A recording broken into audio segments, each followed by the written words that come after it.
The long-awaited rematch, Saturday, October 8th. Tickets on sale September 9th. Without further ado, please welcome to the stage the champion, Michael Bisping, and the challenger, Dan Henderson.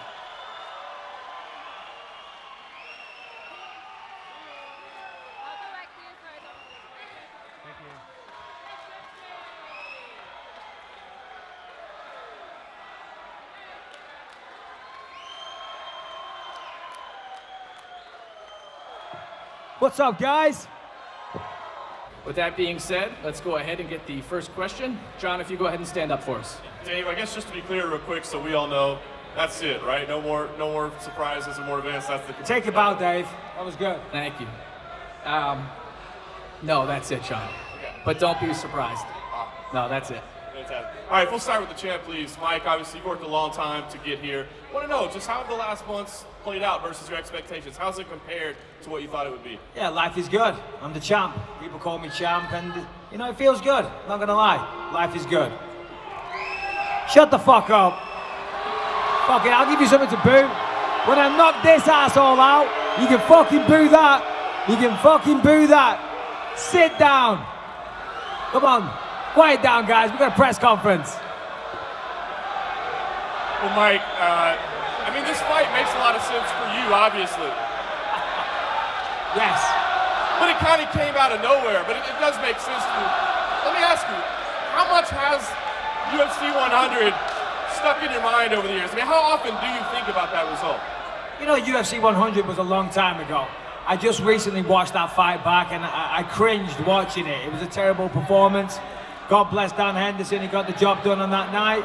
As we all know, he was cheating, he was on testosterone replacement therapy, but yet he's still fighting now. He is a marvel of modern science. The guy is cured. His testosterone levels remarkably came back up, and he's still able to continue. Him and Vitor Belfort, you know, check these guys out. They're amazing what their bodies have done. Yeah, Dan Henderson, I want to beat this guy. Of course, he knocked me out. It was good. But Dan Henderson couldn't beat Anderson Silva. Dan Henderson couldn't win a UFC title. Dan Henderson is famous for one thing. That's knocking me out of UFC 100. I made your career, Dan, and after UFC 204, that will be eradicated. And Dan, if I could ask you, I mean, what does this fight mean for you? I mean, obviously there's the potential for history, the championship, but is it just that, or is there anything personal, especially when he's throwing out the things he's throwing out now? No, for me, it's never been anything personal. The first time we fought, it's all about the sport, winning, and the belt for me. So honestly, it's never been anything personal. I've always respected him. He's a great fighter, and has stuck in there pretty well over the years and kept at it and improved. And you know, it's just all the other talking that I'm not a fan of. Thanks. Hey, Dave, just maybe if I could quickly for you, as a promotion, can you explain why this fight made sense? Because Dan has hinted that win or lose, he might walk away after this fight. A lot of times it's kind of viewed that if a champion retires with the belt, it kind of devalues the next champion, that sort of thing. So why was that a risk the company was willing to take, and why did this fight make sense? I mean, this was the perfect storm, John. When you talk about this fight, the new champion from Manchester, England, Michael Bisping, against a fighter he's wanted to avenge a loss for a long time.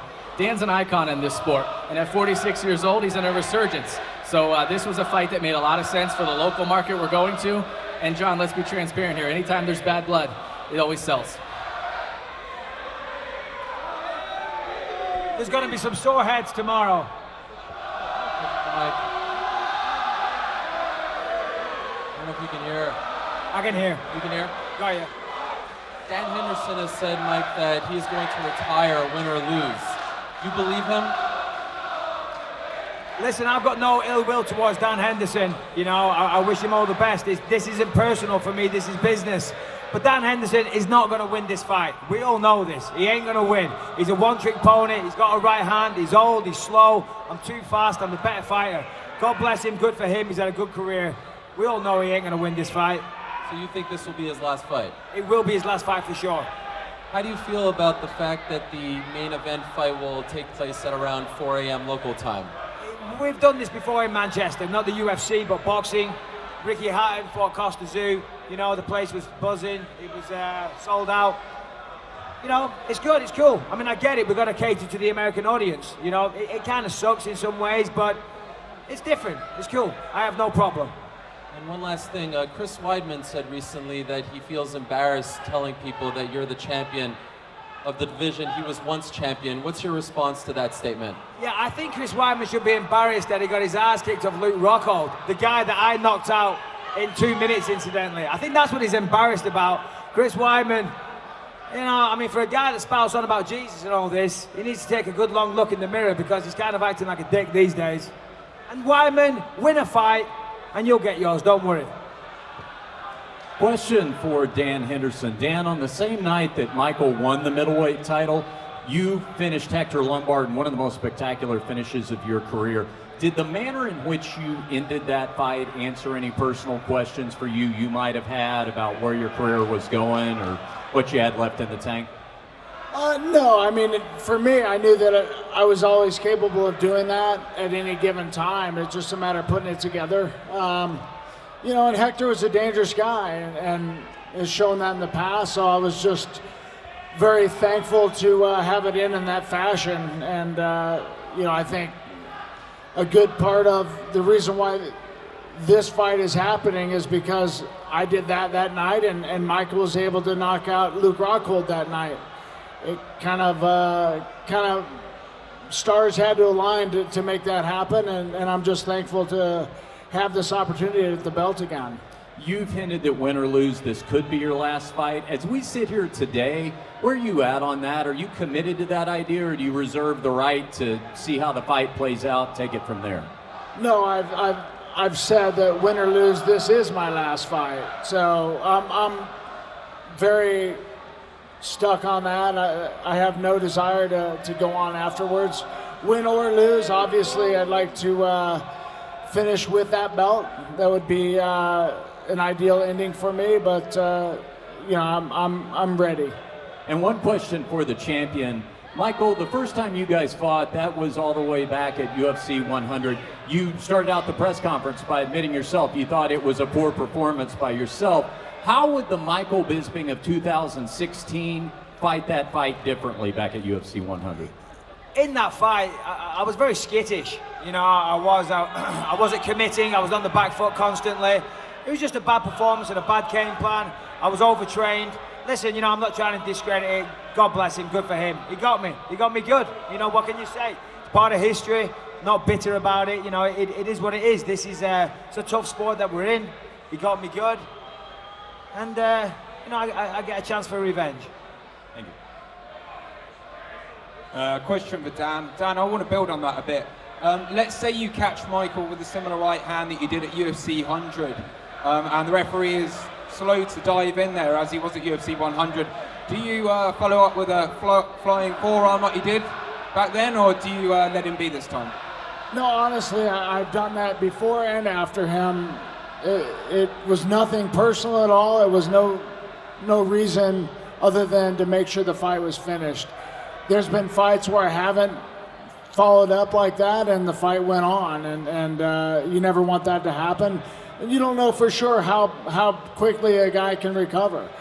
You know, obviously after the second one, I knew that it was going to be done, and I was getting up before the referee even came in. But, you know, it's just one of those things and one of the natures of the sport. You know, it's happened to me as well.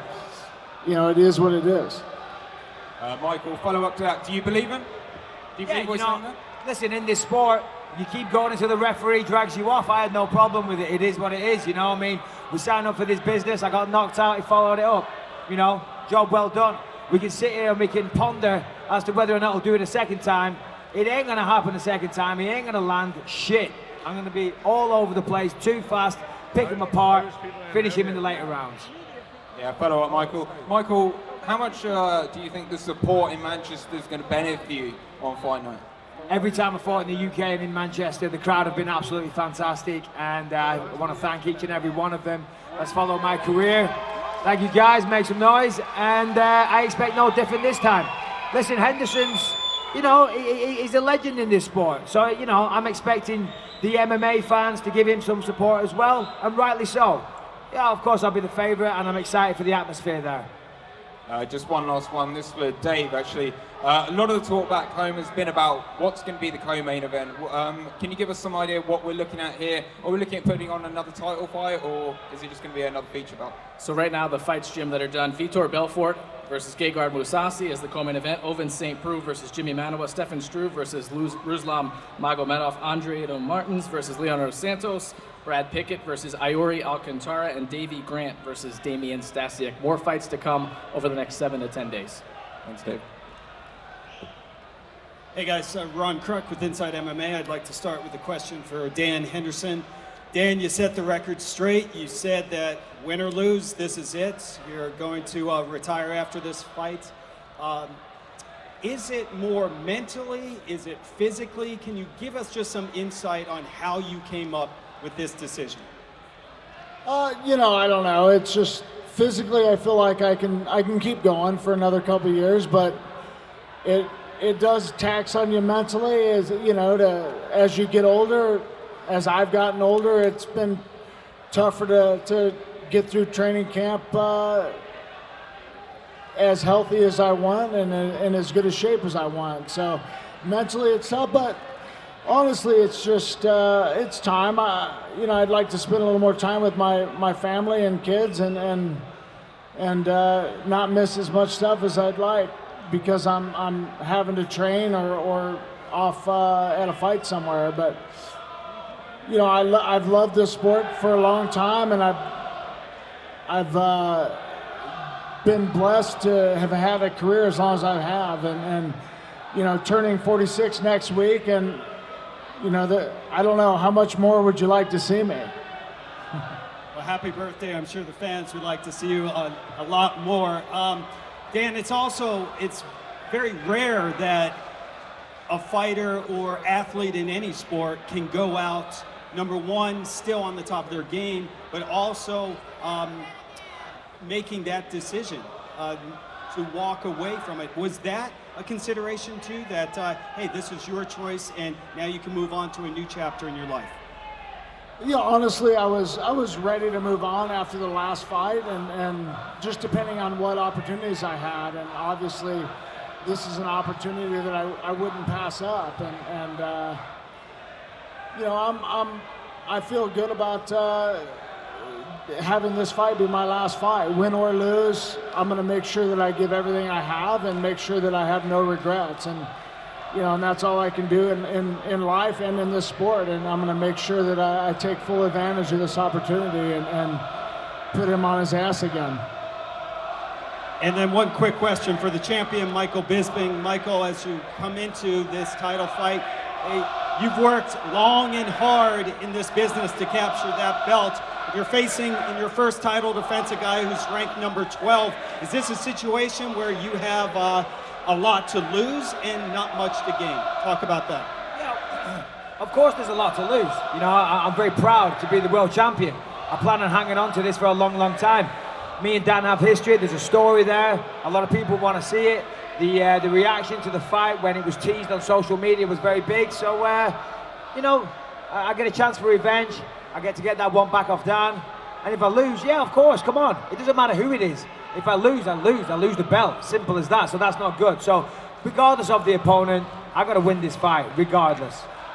Okay, and just a quick question for Dave. Dave, there was a report today that several tickets for 202 have been, their price has been slashed. Can you just give us an update on ticket sales for tomorrow night? Yeah, Ron, I'm happy to report that UFC 202 will be one of the top 5 gates in UFC history. We've long used dynamic pricing for our tickets, but as you can tell by the weigh-ins here today, it's going to be a pretty wild atmosphere tomorrow night. So again, one of the top 5 gates in UFC history. We're very happy.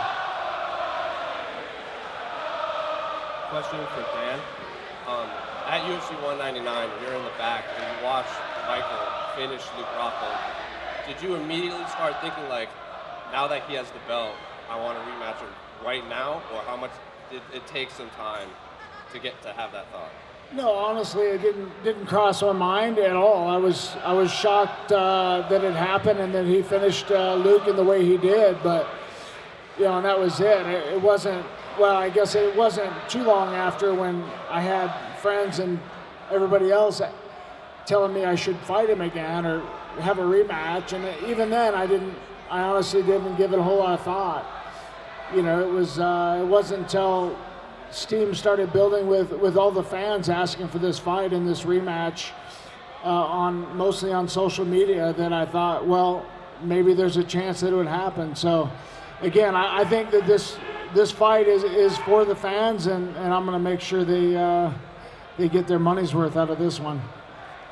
And same question for Michael. How much time passed after your victory did the possibility of a rematch with Henderson creep in your mind? 2 days. Dana called me 2 days after the fight and said, we want to do Dan Henderson. I was like, yep, sure, line him up. I owe him one. Fred Flintstone's going to get knocked out. Captain Caveman's going to go into retirement. All good. And one final question for Dan. After the UFC 199 press conference, Michael and Luke Rockhold are jawing at each other, and there's a video of you kind of looking over your shoulder, giving them like the eye. What was going through your mind as you witnessed what was going down? It was just entertaining for me. Obviously, I had friends and family waiting for me to get out of there, and they were bickering back and forth, and I was waiting for the whole thing to be over so I can go, and it was just, at least it was entertaining a little bit, but yeah, it was funny. That's about it. Thank you. Take a couple more. Dan, over here.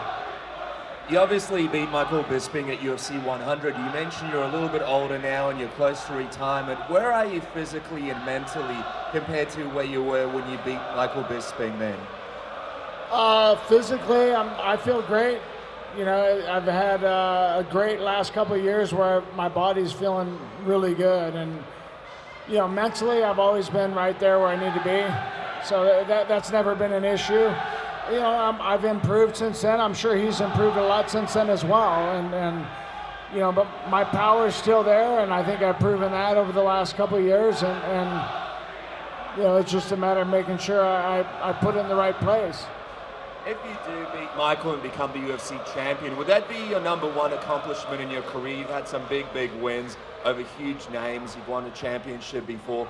Would that be the big standout moment in your career when you look back at everything?